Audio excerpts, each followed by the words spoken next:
एक तरफ मदीना के साहसी योद्धाओं का लश्कर और दूसरी तरफ खैबर के अभेद्य किले, जिनके दरवाजे किसी दानव के मुंह की तरह बंद हैं। ये उस वक्त की बात है जब जंगे खैबर का मैदान गर्म था।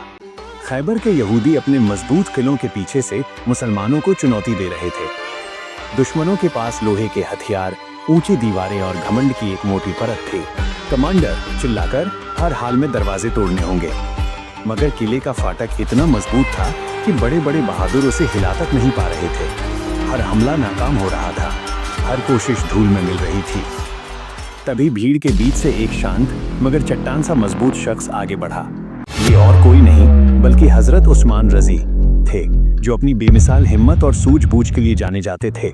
उन्हें पता था कि इस दरवाजे को सिर्फ ताकत से नहीं बल्कि दिमाग से तोड़ना होगा। एक योजना। उनके दिमाग में एक तूफानी ख्याल आया। अगले ही पल हजरत उस्मान रजी ने अपनी तलवार को म्यान से निकाला और दुश्मन के सबसे करीबी, सबसे ऊंचे बुर्ज वॉच टावर की तरफ दौड़ पड़े। उनकी चाल में बिजली सी तेजी थी।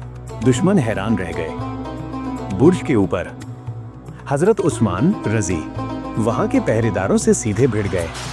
ये एक ऐसी लड़ाई थी जहां वो एक तरफ थे और कई दुश्मन दूसरी तरफ। उनकी तलवार हवा में बिजली की तरह कड़क रही थी। एक दुश्मन ने हमला किया। हजरत उस्मान रजी ने वार को हवा में ही काट दिया। उन्होंने दीवार की एक दरार का फायदा उठाकर बुर्ज के अंदरूनी हिस्से में छलांग लगाई। उन्होंने अंदर जाकर एक एक करके पहरेदारों को जमीन पर गिरा दिया। उनका निशाना अचूक था। उनकी ताकत बेजोड़ बुर्ज की दीवार पर लगी बड़ी बड़ी मशालों में से एक को उठाया। उन्होंने उस मशाल को लिया और किले के मेन गेट की तरफ इशारा करते हुए एक चीते की फुर्ती से उसे नीचे की तरफ फेंक दिया। उन्होंने जब बुर्ज पर मशाल जलते देखी तो उन्हें लगा कि ये जीत का सिग्नल है। नीचे हजरत अली रजी और बाकी सिपाही अचानक से दोगुनी ताकत के साथ दरवाजे पर हमलावर हो गए।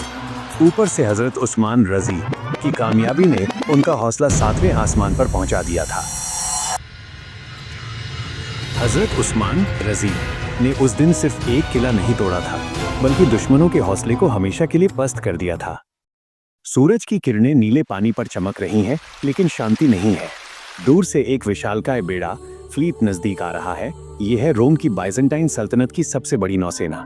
हजारों जहाज जो समंदर के सीने को चीरते हुए आ रहे थे। उनका मकसद था इस्लामी खिलाफत को हमेशा के लिए खत्म कर देना।